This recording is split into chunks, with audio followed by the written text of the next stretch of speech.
Hi, welcome to my channel. I'm Elizabeth Liz Muschett, and we are the Astrology Star Sisters. And I have joining me today Joy Vernon, Madam Simon, and myself. Welcome, ladies. How are you? Good. It's an exciting start to Scorpio season. Scorpio season. Yes, we're in Scorpio season. Here we go. So Joy Vernon is an astrologer, a tarot reader, and a Reiki master teacher. And her website is joyvernon.com. Madam Simon is an archetypal astrologer, tarot reader, visionary artist, and her website is iconalchemy.com. And I'm an astrologer, author, intuitive, and tarot reader, and my website is alightpath.com. So we are at Scorpio season, and this image is courtesy of Madam Simon at Icon Alchemy. So would you like to tell us about your drawing that you did here? So the eagle is one of the symbols for Scorpio, but I'm here in the Pacific Northwest. We all are here in the Pacific Northwest. And as much as I do like eagles, I also really like seabirds. And this Scorpio season starts out with a big old grand water trine. So I figured a seafaring bird of prey would be more appropriate than just a regular old eagle. So this osprey has kind of, stooped down to grab this fish in these stormy waters, and now is about to ascend and has this very determined look on his face, which I think is appropriate. We've had a Mercury-Mars conjunction just a couple of days ago, 3 days ago.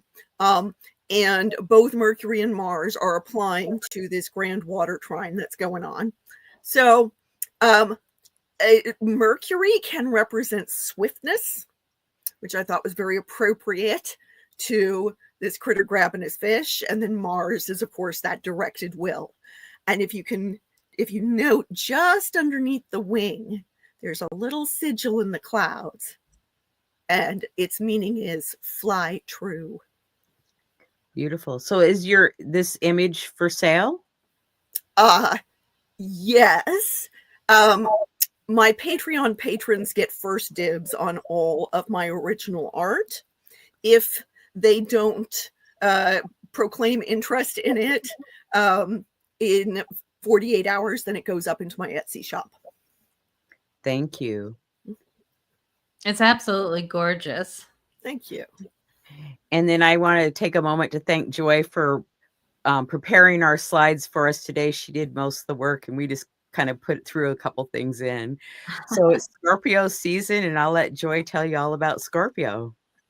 So, and I honestly copied this from our Scorpio from last year. So, so feel free to add or develop any of these ideas. So Scorpio is a fixed water sign. So the fixed modality is about stability, security. It tends to be dedicated, immovable, or even stubborn. The ruling planet is Mars. Of course, the modern ruler is Pluto. And the water element, we can think of that part as bringing out that more private, intuitive, emotional, and subconscious qualities in the sign. The mantra is I transform or I desire. And the keywords are transformation, regeneration, death, and rebirth. It's intense, passionate, powerful, perceptive. It's also resourceful and mysterious. I think another word I like to use a lot is secretive. It's fun reading for Scorpio rising people because they won't say a word. But then you describe all those Scorpio things and they're like, you got me. And so and the caution is that they can get obsessive, compulsive, destructive, and vengeful. It's a it's a lot brewing beneath the surface. That still waters run deep, or even that idea of water rushing underneath like a frozen surface or something, water churning in the deep, that kind of thing. There can be a lot of stuff that builds up, and then you get that scorpion sting when it is finally released. Simon, would you like to add anything?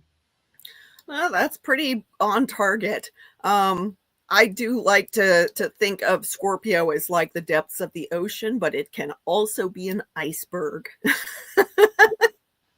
Exactly. So the sun has ingressed into Scorpio. So Joy, why don't you lead us through this slide and start us off?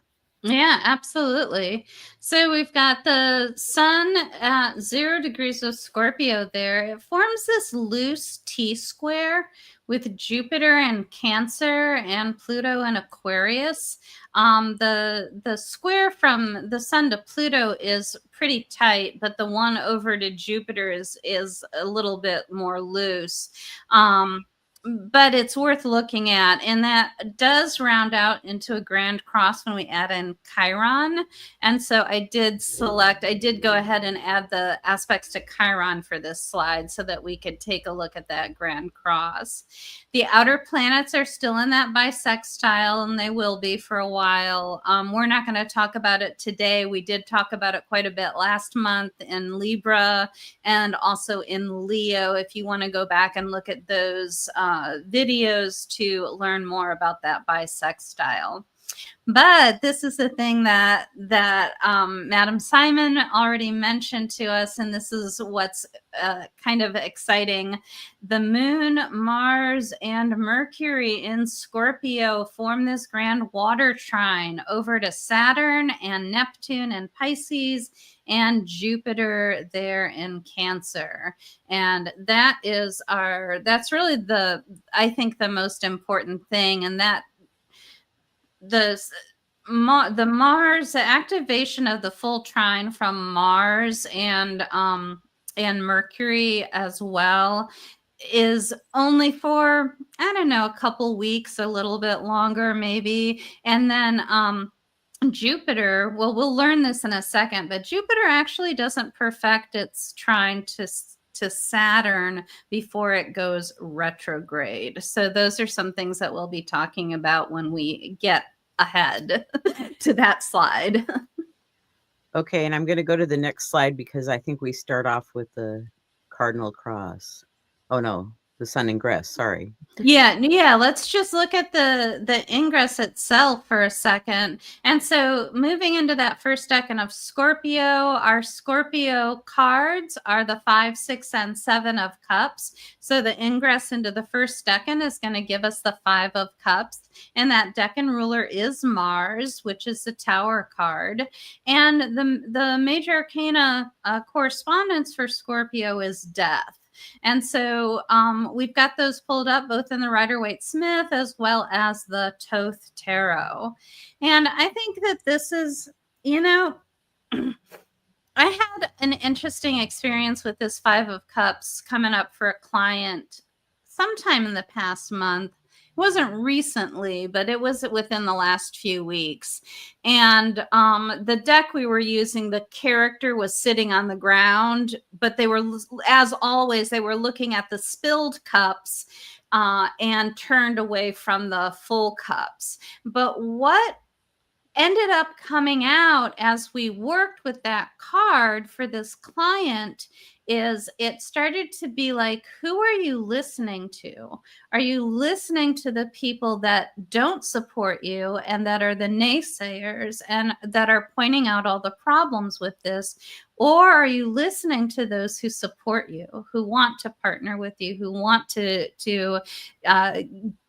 tell you what's going well and what's going right? And I think it's just one of those, it's one of the beauties of tarot reading is that every time you do it, you stumble upon new interpretations for the cards. And I have to say, I was like, that is such a cool interpretation. And it's just one of those things that came out during the discussion. And so, you know, this character, and this is one of the great things that Pamela Coleman Smith does, is there's no telling if this is a male or female character. Their head is bowed. They're pretty much completely cloaked in that black fabric. And so just looking at this, you've got to figure there are the 5 cups. 5 is a number of Mars, incidentally. That doesn't always match for the minor arcana, but it does in this case. And they're focused on the things that have been lost, the things that are spilled, you know, the things that aren't going well.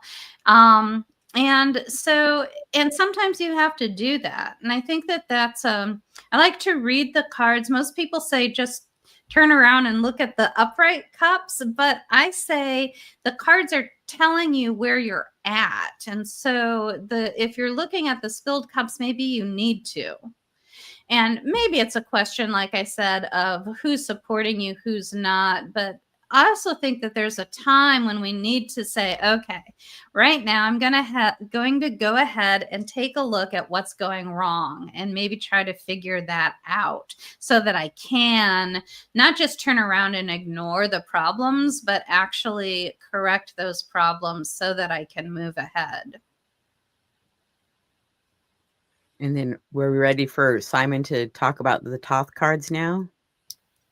So this actually goes forward from what you were just saying, Joy, because interestingly enough, this card came up in one of my most recent readings at an event over the weekend.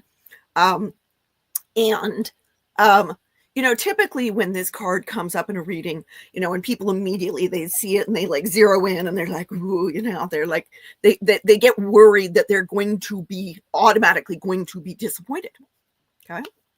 But this card, you will note on it are the symbols for Mars and Scorpio. That's a domiciled Mars. That is empowered. Okay. That is our will in a strong place. Okay, so then why that keyword of disappointment and why these like empty cups that we see there? Okay, well, Scorpio, among other things, is known for being very focused, intense, driven, even ruthless. Okay, this is Mars in his nighttime home. Mars in his daytime home of Aries is impulsive, okay, is like, you know, excitable and all that. But in Scorpio, oh, now we get very focused, we get very intent. And I think that it is very important for us to look at those empty cups, for us to look at our disappointments, because we need to see who we are when we're disappointed. We need to see how far are we willing to go to get what we want, and who do we become in the process, and is that somebody we actually want to be? Okay. And when we see who we are when we're disappointed, now we have a better idea of who are we going to be as we try to remedy that disappointment, or as we try to, you know, to turn our will toward getting things to go the way that we want them to. So, you know, looking at who we are when we don't get what we want, I think is really crucial. Because it's very easy for, again, going back to Mars's daytime home of Aries, everybody likes to paint themselves as the hero. Okay. You know, they've done interviews with people in prisons and all of that. All kinds of people getting accused of doing terrible things. And yet everybody says, I I did only what I had to. Okay? Everybody paints themselves as the hero. Being willing to see who you are in a less flattering light, not from this standpoint of like hating on yourself, but just true awareness of those qualities within yourself, you are more likely to be able to then do things in both accordance with your will and in accordance with your values. Okay. So I think this card is incredibly important for that purpose. And it fits very much with regard to the scorpionic theme of transformation that we see with that death card, right? Because it is one thing for us to apply our will without being conscious of what we're doing. It is quite another thing to apply our consciousness to transform our will, which I think is one of the things that is fabulous about having had this Mercury-Mars conjunction to start off Scorpio season, is that we can apply some logic and discernment to be able to see how are we using our will. Thank you, Simon. Do you want to add anything else, Joy? Nope, I'm good. Okay, so here's a slide for the Grand Cross, and I'll let Joy explain it to us. So, yeah, we've got the sun there at 0 Scorpio, and it's got this T-square that I mentioned before with Jupiter and Pluto. And so a T-square is 2 squares and an opposition. And so the square aspect is ruled by the planet Mars. It's considered to be a difficult aspect, and it can be manifest as being combative or even locked in place. I think of kind of like this locked horn type of energy when I think of those squares. It can, however, provide a strong foundation once you know how to navigate it well. Now, the opposition, which we have between Jupiter and Pluto, and also between Chiron and the sun, the opposition is also a hard aspect, and this expresses a strong contrast, and it desires integration. I think of that one as a tug of war. It's like one is trying to get this thing, and the other is trying to get this thing, and one of them's going to end up in the mud puddle if they can't figure it out. So one of the things that's interesting is that one of the relationship of the square is a relationship of similarity of mode. And so but in this case, because both the sun and Jupiter are so close to the beginning of their signs, and Jupiter and Chiron are at the end of their signs, we end up getting this split. Normally, a grand cross would be a fixed cross or a cardinal cross or a mutable cross. But in this case, we get Sun and Pluto in fixed signs and Jupiter and Chiron in cardinal signs. I do think that's interesting. And when you're trying to blend those meanings, you get something that is kind of geared up for a quick start that lands in this kind of very difficult, not easily moving square configuration and fixed sign modality. And so things that are trying to get started really end up in a just stuck, just feeling really stuck. So I think I've covered all the things that are there on the notes. So if you want to throw anything out, Liz or Simon, go ahead. Go ahead, Simon. So that sun is separating from a cardinal T-square with Jupiter and Chiron. What is not shown here also is that Eris is with Chiron. Okay. They are in this ongoing conjunction have been since around April, May. And they just had another exact conjunction via retrograde this month. And they're going to have the third in the series will be right around the time of the Saturn-Neptune conjunction in Aries in February. So they've been providing this background energy. It should be noted that the US has been going through its Chiron return. Okay. And when we've got Jupiter in this square with the sun, we can get ego, particularly on the part of authority, and kind of this overinflated braggadocio. We can get some of that.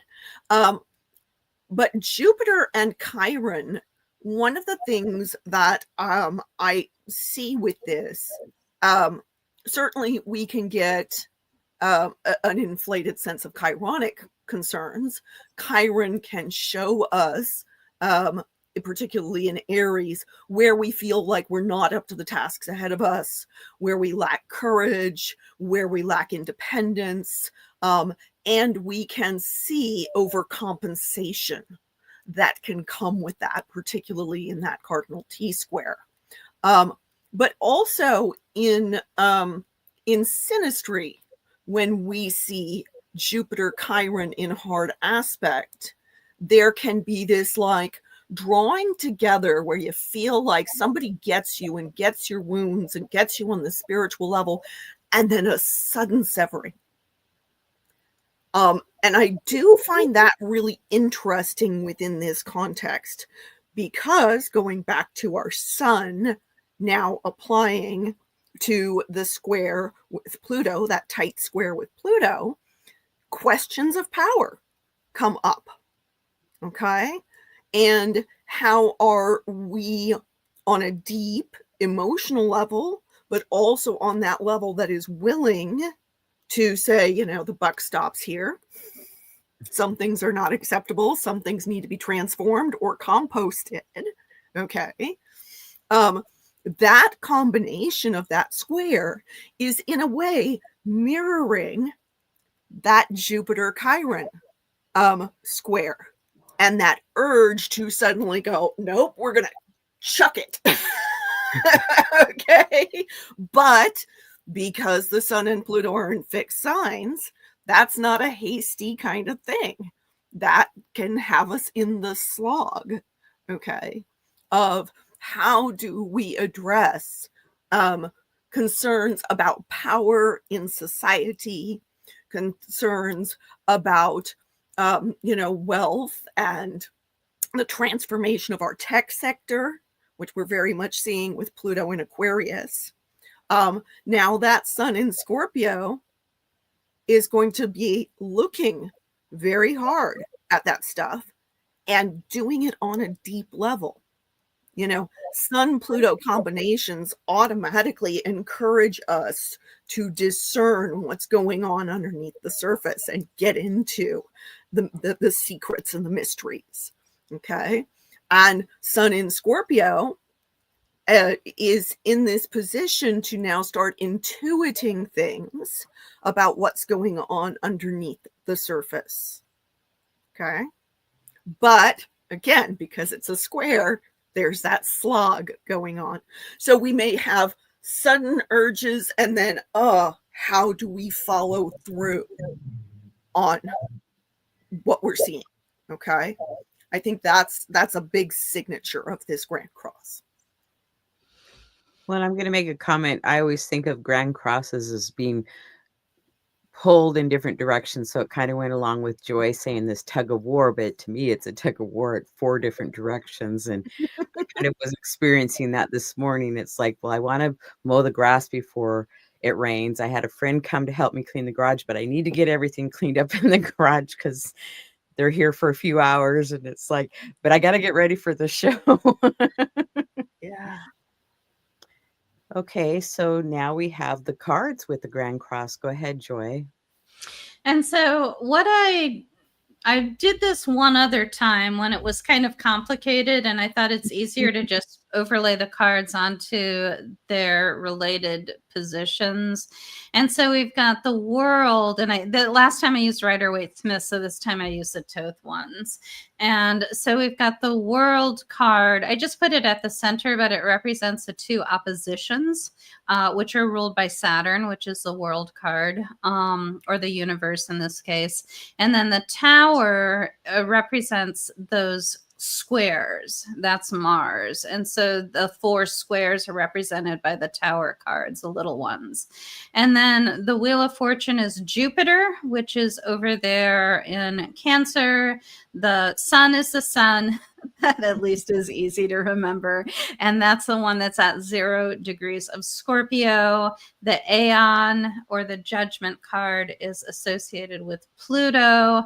And what I ended up doing, there's no card for Chiron, but in the Wizard's Tarot, I believe that's by Corinne Kenner. She used Chiron as her Hierophant card, so I went ahead and found a copy of that online and pulled it in there. And so, so that's our Chiron, the teacher, which is often associated with the Hierophant archetype. And so, I think just the fact that Mars rules Scorpio, the fact that we've got 4 Tower cards as 4 expressions of the square ruled by Mars, we definitely see the potential for collapse, some of the cutting away that Simon mentioned. And we can also see that there's a lot of kind of heavy energy going on as well, just in terms of the change in the wheel, the release of the Aeon or Judgment card, the success in the Sun, and the healing and teaching in Chiron. And so all of these things kind of in challenging relationships to each other. So I think I'll stop there, and if I think of anything else, I'll bring it up, but I'll hand it back to the two of you. Go ahead, Simon. So something that I do find interesting here, I mentioned that Chiron is conjoining Eris, and you've got Chiron here, this figure of Chiron as teacher, as opposed to, wounded healer, emphasizing teaching rather than wounding. And I think that is very interesting in the context of the Eris-Chiron conjunction, because here it is, Eris is disruption, right? Discord, okay? And when conjoining Chiron, there is teaching to be found in the disruption, okay? And I feel like that goes very much with this Grand Cross, and also with the yod that the Sun has stepped into from Neptune sextile Uranus. And Uranus is with Sedna. Neptune has been with Borasisi and is now moving back closer to Saturn. Okay. But there is an impetus to change there, right? But an impetus to change that requires that we be discerning, because Neptune's in the mix and likes to fog things up. Okay. But also, what is the vision that we are changing to? Okay. And so that goes back on the Sun, our power of discernment to see what is going on underneath the surface. Going back to both the Sun being in Scorpio and being square Pluto. What are the actual power dynamics at work? What is it that needs to be changed? What is it that is driving the change? And what is, going back to our Mercury-Mars conjunction, what is the narrative? Okay. What is the narrative that then shapes our vision for change? So yes, this Grand Cross can look, heavy and intense and difficult and all of that. I do want to point us back to that Wheel of Fortune, because the wheel turns. Mm-hmm. The wheel keeps turning, and it's going to turn whether we like it to or not. So I'm going to tell y'all what I tell my clients generally when this card comes up. If we are hanging on to the edge of the world of the wheel, we're going to get whirled about. We're going to feel like we're getting buffeted about and like we have no control over what's going on. And that can be very scary. But if we get ourselves nice and centered, if we go to the center of the wheel, now the wheel turns around us. And we are nice and calm and still and grounded within that center of the wheel. Okay. The sun has entered a fixed sign. Fixed signs are known for their stability. Now, we can certainly call that being stubborn or stuck. Okay. But if we use that stability as a means of centering ourselves and watching the power dynamics at work around us, getting curious about that, going deeper. Okay. Now we don't end up feeling like we're getting buffeted about by fate. And instead, we have a greater capacity for clarity, a greater capacity to see what's going on and do something about it. Eventually. Would you like to add anything, Joy? Yeah, a few things came to mind for me. My boyfriend calls the wheel reincarnation, and the judgment card, or Aeon here, resurrection. So reincarnation, trying it, doing it again, getting another chance, versus resurrection, which is a complete total transformation. And I think that that's really interesting here. And I was thinking, well, the sun, of course, has a child on it, so that could be a birth imagery. And of course, it's in Scorpio, which is the death card. So we've got literally birth and death playing out right here with the sun in Scorpio, reinforced by both this contrast between reincarnation, do we try it again, or resurrection, do we just like leave all of it behind and try something totally different and hopefully now lasting and sustainable. And I think that really can really come out with these cards in terms of asking, when you are feeling so stuck with something, which is one of those feelings that comes up with a grand cross or even a T-square, when you're feeling so stuck, do you keep trying again and again, or do you knock it all down like the tower so that you can get a fresh start? That might be the much more difficult task to make, but if you're looking at the spilled cups, like in the Five of Cups, you might realize that it's worth scrapping the things that aren't working and really going for that fresh start. Oh, that was great. Simon, do you have anything to add? When the sun is in aspect with Pluto, while it can certainly dredge up our feelings of helplessness, okay, in particular that we're being forced into situations we don't like, okay, nonetheless, there is this weird capacity for renewal. In particular,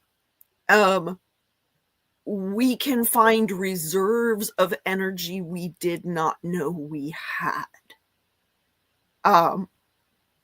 And yes, this is challenging, but especially in combination with Jupiter. You know, one of the things about Jupiter is that Jupiter brings opportunity, but typically brings opportunity as a result of things we've already done. Okay. If we can find a way to sustain ourselves by tapping into that Sun Pluto, that, okay, hey, I can continue even when it feels like I can't. Okay. I can find ways to transform to meet the moment. Jupiter's a benefic. Jupiter's going to do what Jupiter does. And there may be opportunities to be found within the pressure that we feel when the Sun is square Pluto. There may be opportunities that show up along with a second or third or fourth wind. Thank you. So now we have the Sun T-square, and I'll let Joy explain. Well, and we probably don't need this one. This is basically what we were looking at, but it's a little harder to visualize.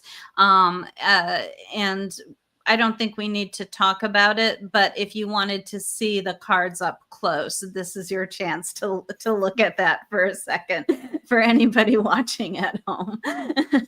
Thanks. So now we're going to go to the Grand Trine in water. Go ahead, Joy. So, and here, and as you know, we've talked a couple times, we've had a series of Grand Trines in air. We did, again, those are ones when we were talking about the bisextile. So in Libra and in Leo, I believe both times we talked about a Grand Trine in air that's been activated anytime something goes through the first few degrees of Libra. We don't have that right now, but we did last month.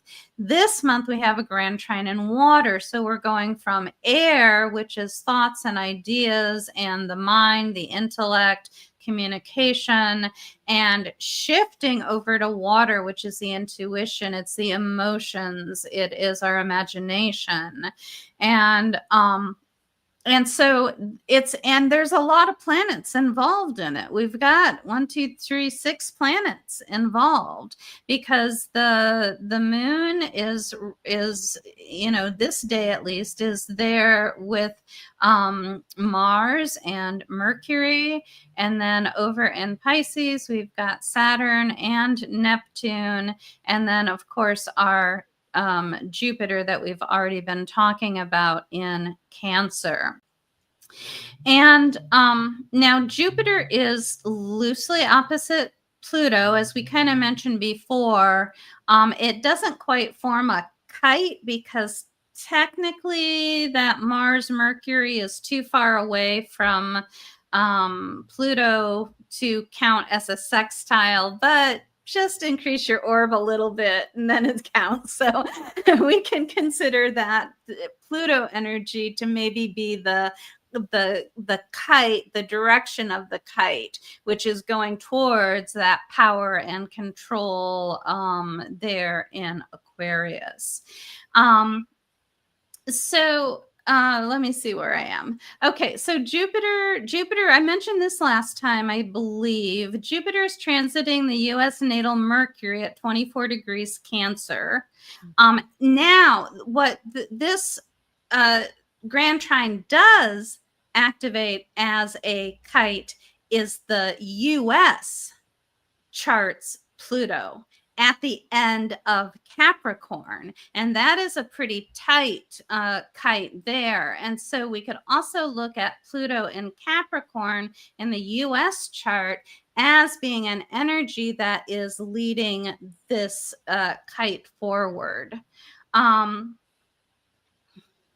And so, and I just marked down some dates that might be interesting. The exact trine for Mars and Jupiter is on October 27th, and then it trines Saturn on October 29th. So these things are a little bit stronger next week. Is that later this week or next? I don't know what day it is. Next week. I think last week when I was thinking about it, it was next week. And then Jupiter actually does, it stations retrograde on November 11th. And like I said, it doesn't quite perfect that trine to Saturn. But it does enter the 26th degree, i.e. 25 something, on November 1st. So we've got about 10 days of Jupiter creeping up towards Saturn and then not quite getting there and backing off as it goes into this retrograde over several months, where it'll go back 10 degrees, which is usually how that works. And I already mentioned the thing about the Grand Trine in air. So that's kind of the details of this.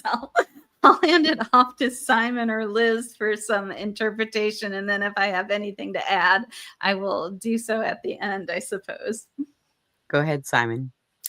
Okay, so what we're not seeing here, but that is making a more tight grand water trine, is Lilith in Scorpio.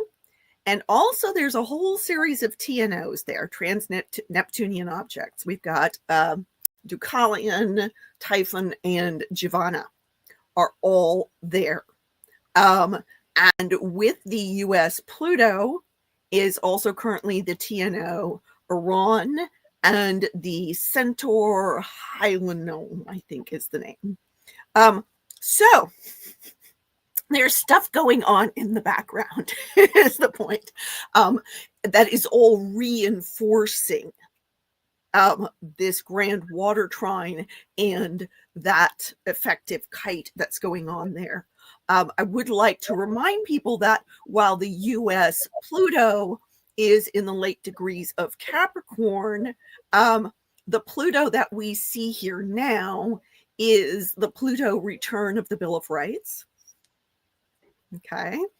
And so there is, and thinking about current events, there's this back and forth, what is constitutional? What is within the Bill of Rights? What do we actually care about in terms of founding principles of the country?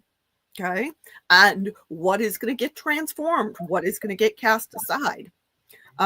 So I do think it's appropriate to put, Pluto kind of at the head of a kite there. And if you pay attention to those TNOs and Lilith, which I most certainly do, then you get a much tighter version of that kite. It should also be noted that here, this is at the time of the Scorpio ingress. That moon there is very tightly trine the North Node. Which the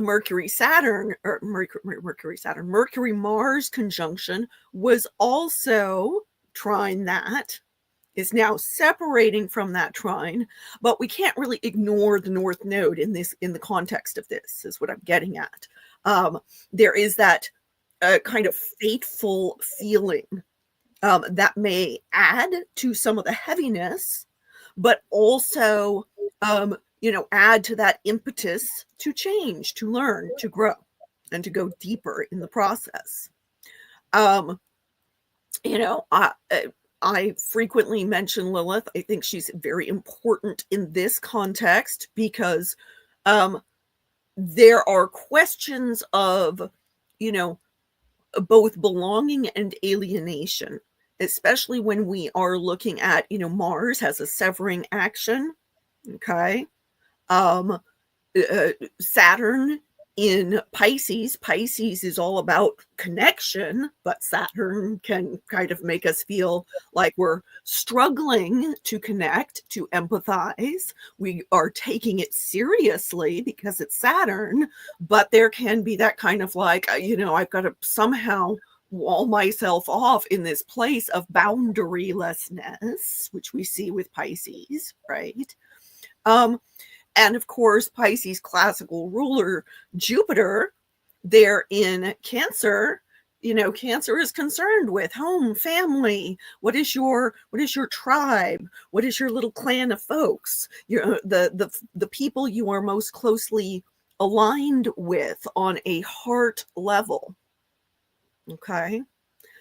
So I feel like there's this push-pull going on, but because this is all part of this grand water trine, then those feelings flow into each other of, I have people I align with, people who matter to me, who I may feel protective of. That's Cancerian, but also Mars can be a protector. Okay.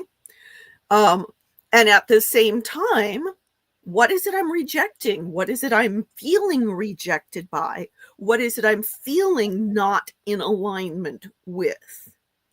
And these things are flowing into each other. So it's a really interesting place for us to be in terms of examining complicated feelings and situations. Thank you. Joy, do you have anything to add?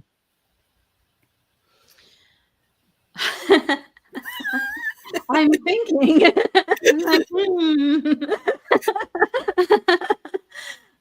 Yeah,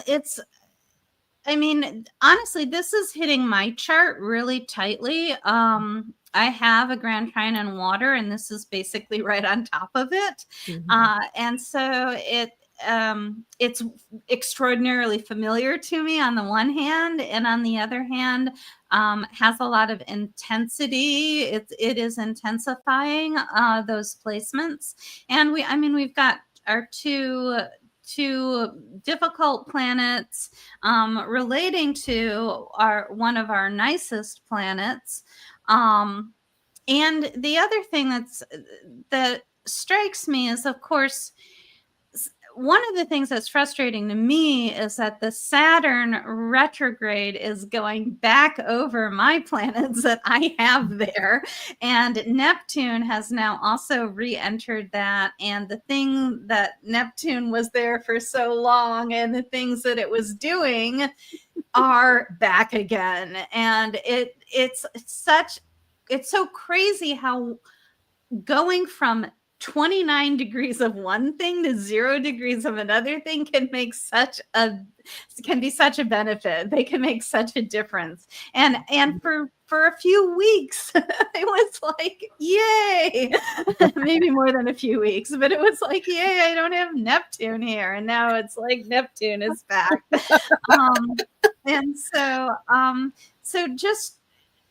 But we've got the Jupiter retrograde coming up, and Mercury's going retrograde. It's going to get all the way up to 6 degrees of Sag, but it's going to come back through here again. So we've got a lot going on.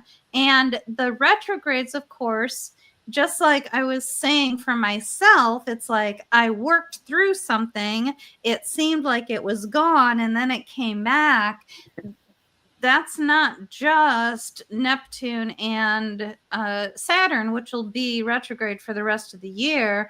But now we've got the Jupiter one coming up. We've got the Mercury. It's like a lot of these things in this area have to they're not just bringing out our emotions. They're causing us to brood and mull over what's been, what's happened in the past, what do we want to happen in the future. Neptune adds the confusion, as Simon mentioned. So there's a lot of that stuff that is really striking me as muddy and wallowing. Well, and I always think of the planets going retrograde. It's like to review and reevaluate, and what can I release that I really doesn't serve me anymore, or is, I'm not interested in it, etc. So, Well, and that's a really nice way of thinking about it. I think sometimes it's hard to get that clarity and focus when it's watery, when it's all watery. And when we've got go with the flow when it's in water. And go ahead, Simon. Oh, I was just going to say, and when we've got two malefics involved. I mean, you can't ignore the fact that they tend to do things in malefic ways. And malefic doesn't automatically mean bad, but it can mean extreme by human standards. So it's very important, especially when we are potentially going through some emotional highs and lows during this time, to try to be discerning and recognize that, first of all, nothing is permanent. This too shall pass. And, those extremes are part of the moment, as opposed to this is the natural permanent state, right? The other thing I do very much want to point out is that Mercury is a trickster. And Austin Coppock had a great way of putting this, in saying about how, Mercury is going to try to take the tone of whatever planet it's with, right? But when it comes to malefics, Mercury will gladly drive the getaway car. Okay. And so the malefics want to do something extreme. They're going to pull their heist, and Mercury is like, hey, I'm going to facilitate that. Speaking of heists, of course, the jewelry heist at the Louvre, which happened right around the time of Mercury being conjoining Mars. Just pointing that out. So just do be aware, because Mercury is a trickster and it's slippery, okay, and is going to go in retrograde, back into this grand water trine, okay. And there's all those hidden components, those TNOs and Lilith there. I feel like there's a lot of stuff percolating under the surface, and it pays to, yes, exercise discernment, and yes, some of Scorpio's natural suspiciousness. Okay. This is the time to look a gift horse in the mouth. Okay. Any other comment, Joy? No, I think I'll leave it at that. But there's definitely a lot of random thoughts going through my mind. They're very watery. I can't make sense of them. So we have the US Sibley chart, and I'll let Joy explain. Yeah, I just wanted to throw this in here again because, as previously mentioned, we're still getting activations to it in terms of the particularly the grand water trine activates, becomes a kite based on that Pluto at 27 degrees there of Capricorn. Also, and I didn't write it down anywhere, but that sun, our sun right now at 0 of Scorpio, is actually square to the US nodes, to the nodal axis, and they're at 6 degrees of Aquarius and Leo. And the north node, I couldn't remember which one was where because I don't pay too much attention to the Sibley chart, and I definitely couldn't remember where the nodes were. But the north node is in Leo, and the south node is there in Aquarius. And so that always, again, just things that trigger. I always think of the head of the dragon, the tail of the dragon, right? The dragon is where things are going. The head of the dragon is where it's going. The north node in Leo. The tail of the dragon is what's being left behind. And then we get this activation of that square to each one of those, interrupting those processes and interrupting that direction. So those were just a few thoughts that I had. Simon, do you want to make any comments? Yeah, two key things. I was literally just studying this chart earlier today with one of my students. So, Nice.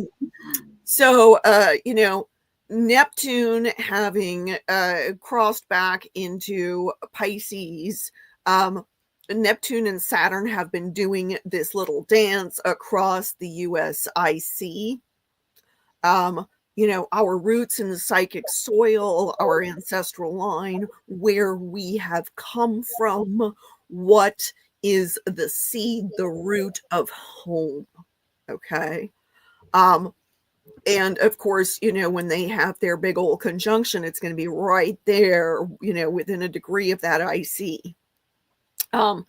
So, it's important for us to pay attention to, what is our vision and what do we want to last for, what constitutes home, what constitutes, our roots.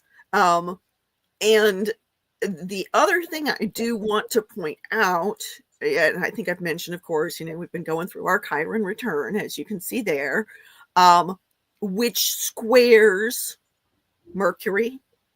In fact, Chiron right now, I believe, is at 24, 25 degrees. So very tightly square that at Mercury, right? Because that's where Jupiter is hanging out with the Mercury, which makes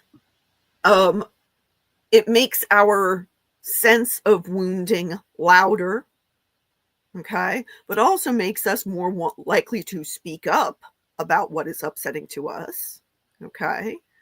And at the same time, there is that danger of overcompensation for what we feel like we can't do. Overcompensation that may be coming in the form of lots of mouthiness, okay. But there is a lovely little silver lining. I have Sun, Mercury, and Venus in Capricorn, and we like to see our silver linings. So that transiting Sun in Scorpio is applying to a trine with the US, Venus, and Jupiter. Okay. So again, the willingness to be discerning, to look more deeply at things, to explore the mysteries, to understand the hidden power dynamics at work, doing all of that work does operate very nicely with the benefics in the US Sibley chart. Okay. It is good for the country to do that deep personal work. Thank you. Joy, do you have anything else to say? No, that's awesome. I love it. Yeah. Okay, so here's the cards for the Grand Water Trine. Go ahead, Joy. And so the last time we talked about the Grand Air Trine, we used the Decan cards. And so I did that again. And so I started with our Sun in Scorpio placement. So I just did, because we're in the Scorpio season, I started with the Mars. Really, it's the Mars Mercury placement. So that would be so the Grand Water Trine is in the third decans, the final decans of the signs. So that gives us the 7 of Cups as the third decan of Scorpio, 10 of Cups as the third decan of Pisces, and 4 of Cups as the third decan of Cancer. And then the element of water is the Hanged Man, which incidentally is also Neptune, which is also part of this whole thing. And so those are our cards. And I think it's really interesting the way they, especially because I could have put them just 4, 7, 10, but I was like, it's Scorpio season. Let's start with Scorpio. It wasn't fully thought out necessarily, but now that I look at it, it's like, man, that just feels how it is.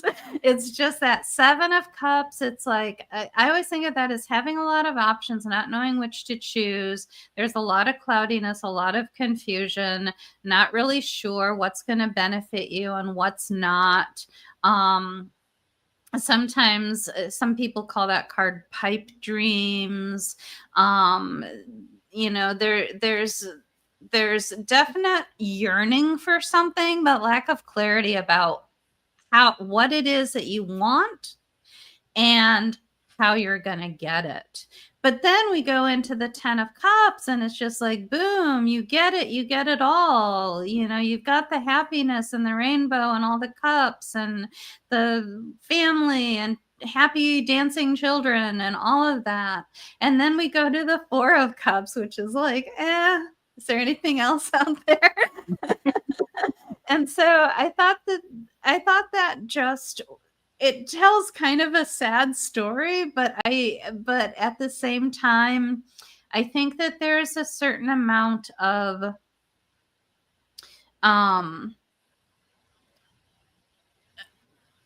it's like the thing that we think we want is not always what we actually, it's like if you don't, what was the Rolling Stones? You don't always get what you want, but you might just get what you need. And we think we want something, and then we get it, and it wasn't really what we needed.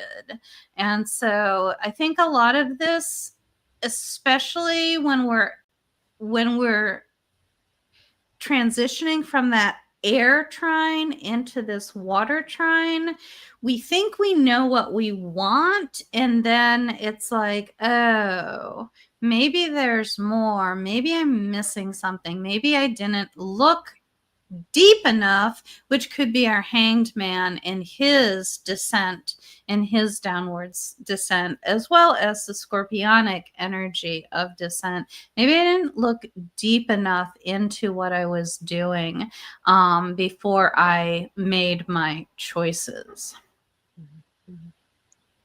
And Simon, I'll turn it over to you. Okay, so in the top deck, the 7 of Cups has the keyword of debauch. And we see this kind of fountain that is choked with slime. There is this excess, overgrowth, too muchness there. It is Venus in the sign of Scorpio, which Venus is currently in Libra. But, you know, of course, she's going to be heading towards Scorpio, which is the sign of her detriment. Okay. And, you know, Venus in general doesn't want to have to work too hard for what she's getting. Okay. She wants to waft out the pheromones. She wants to draw the good things to her. She wants to have a life of ease and comfort and luxury. But in Scorpio, now it's like she becomes obsessed. Okay. I must have that. Oh, wait, no, I must have that. Okay. And, you know, there is passion, to be sure, but also this intensity, this tendency toward extremes that we can see there. I have a quote that I love to use with this card, a quote from William Blake, the English mystic. It says, the road to excess leads to the palace of wisdom, for we know not what is enough until we know what is too much. And I feel like that is actually something of a hallmark for this, that there's a whole lot of too muchness. And at the same time, as Joy was saying, like, but we're not satisfied, right? You know, and that goes very well with that 10 of Cups, which in the top deck has that keyword of satiety. You know, it is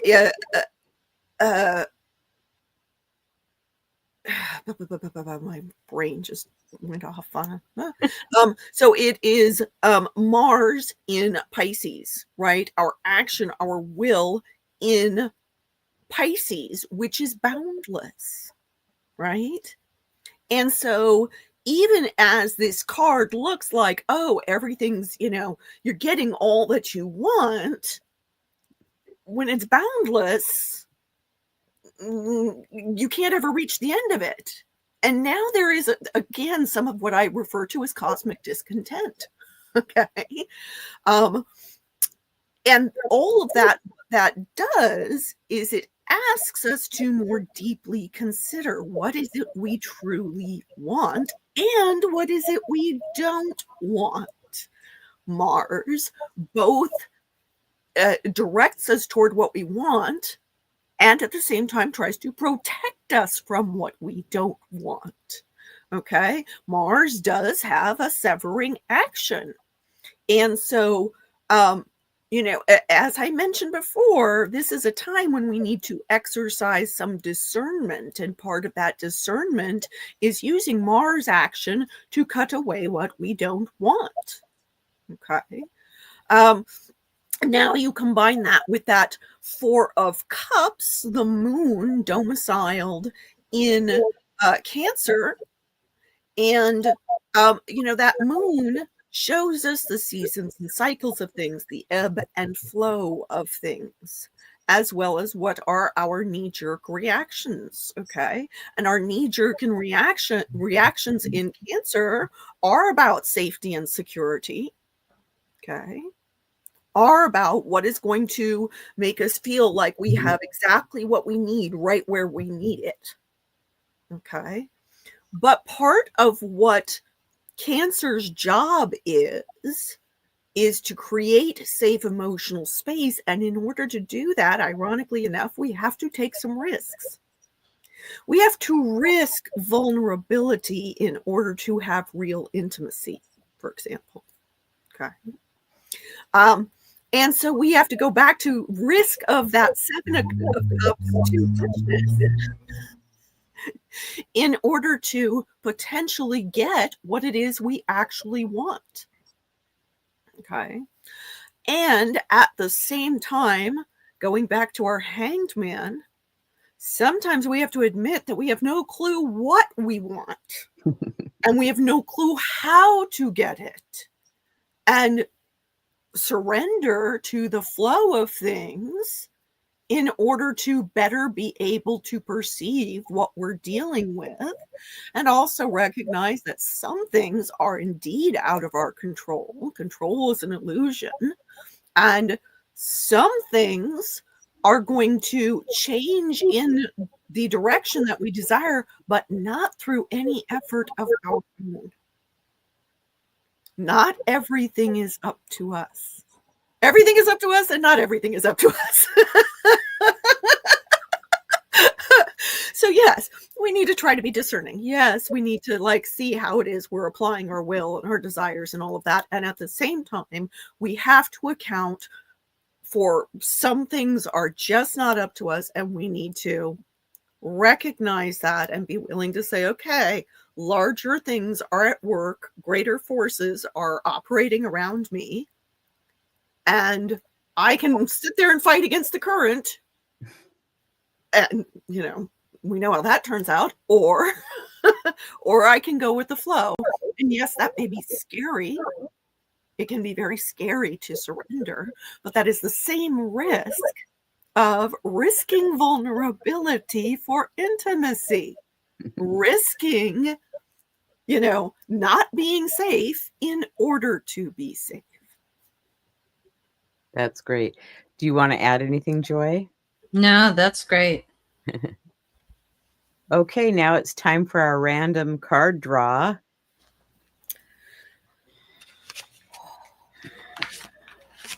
And I think the question is, how are we using this energy? How can we best use this energy?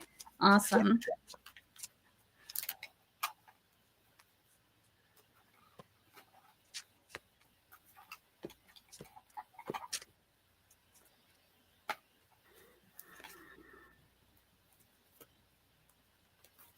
A lot going on as we ingress into Scorpio season. Oh, interesting. So I'm using a deck that just came out this year. It's called the Al Cento Tarot, and it is by Michael Auger.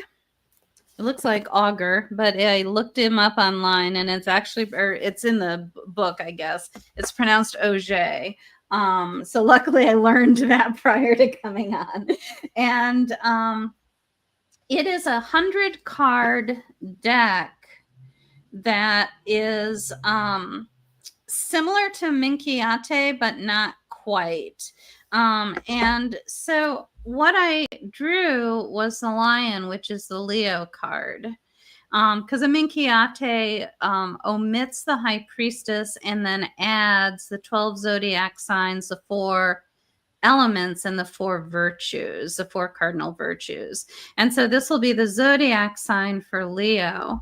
And of course, the Leo is where if Jupiter moved forward, which it's not going to, it's going to go backwards. But if it moved forward into Leo and opposed Pluto, that would be into our fixed mode and make that a fixed T-square. And so that's one thing to think about. And I think the other thing that is maybe coming to mind for me with this Leo card is just the idea of the sacrifice that is demanded with Scorpio, and the idea of the sun through Scorpio. The sun can be representative of the self. Leo is a sign of the self and of individuality and shining the bright light of the self, and the sacrifice that's needed as part of our natural cycle through the year, as part of our natural development through time. And so with all of this stuff going on, it's kind of, what do you need to sacrifice? And maybe very specifically, what do you need to sacrifice within yourself in order to most use these energies? Oh, thank you. That was brilliant. I like that. Simon, do you want to share the card you drew? So it's interesting. We both drew very solar cards. Oh, interesting. Nice. Yeah, yeah. So this is the 3 of Wands, the sun in the sign of Aries, keyword of virtue. And the sun is exalted in Aries. Okay. And Aries is, of course, ruled by Mars, who also rules Scorpio. Okay. So that suggests a doubling down of concern with our will. But also, this card very much relates to what is it that we are known for? What is it that we are good at? We can certainly look at, virtue from that standpoint of, kind of a more moralizing standpoint. Okay. But there is also virtue simply from the standpoint of what is it that we are best at? What are our virtues? What are our strengths? And so I find that very interesting, particularly in the context of what Joy was just saying, because there are things that we can certainly be called to sacrifice within ourselves, within Scorpio season. And yet one of the things I very much think should be sacrificed is our tendency not to see our virtues, our tendency to, to look at ourselves with maybe a hypercritical or a hyperpunitive standpoint.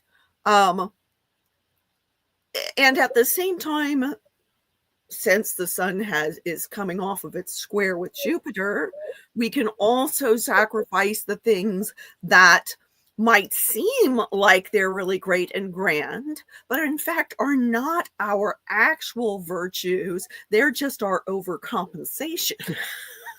Okay. And that once we strip away some of those things, we can actually find where our true passion, our true courage, our true will all are. The things that are going to sustain us through difficult times, the things that are going to help us to dig into the mysteries and uncover what it is that is worth carrying forward and protecting through, both the difficulties of, the various astrological transits, but also just quite frankly, here in the Northern Hemisphere, winter. Just from a seasonal standpoint. It's important for us to remember that we all feel those changing seasons, and those of us in the Northern Hemisphere are headed into the dark of the year. And that can require kind of dialing some things back. Dialing back those excesses that we see with the Sun square Jupiter, and finding where we can get our second and third and fourth wind via that Sun Pluto square, and carrying forward that spark, that light of the sun through the darkness to then be reborn with the returning of the light in the spring. And it should be noted, Sun in Aries, it's the vernal equinox. Well said, well said. So I want to thank our audience for joining the Astrology Star Sisters as using astrology and tarot for the Scorpio season. I want to thank Madam Simon for joining me and Joy Vernon for joining me today, and all those that come back and watch at a later date. So Joy, would you tell us about your slide here? Yeah, this is just my banner image from my website. And so I'm available for consultations, astrology, tarot, combo, astrology, tarot combo readings, as well as Reiki sessions. Thank you. And Madam Simon? So I talk about the transits on Patreon and do artwork that, dives deep into one or more transits, typically on about a weekly basis. It's kind of, I'm temporally challenged, so nothing's exactly the same week to week, but typically about a weekly basis. And I also create custom astrological art for my patrons. So if you're interested in joining me in that process, I'd love to see you there. And like Joy and Liz, I am a consulting astrologer and tarot reader. And if you wish to schedule a consultation, you can visit me at iconalchemy.com. And I also do consultations. I have a newsletter, and you're watching my YouTube channel. I appreciate you subscribing and liking. I also have an archive of shows that we've done and other people that I've had as guests on my show have done, and we have upcoming shows every week. So I look forward to having you join us in the future. I will be on Talk Cosmos on November 16th, talking about the Scorpio new moon. And I want to thank our sponsor, Astro Peregrine Software, an astrology software for Mac and Windows. And you can find out more information on astroperegrine.com. And we're going to sign off and say goodbye for now. So we will all see you next month. See you next time. Thanks. Bye.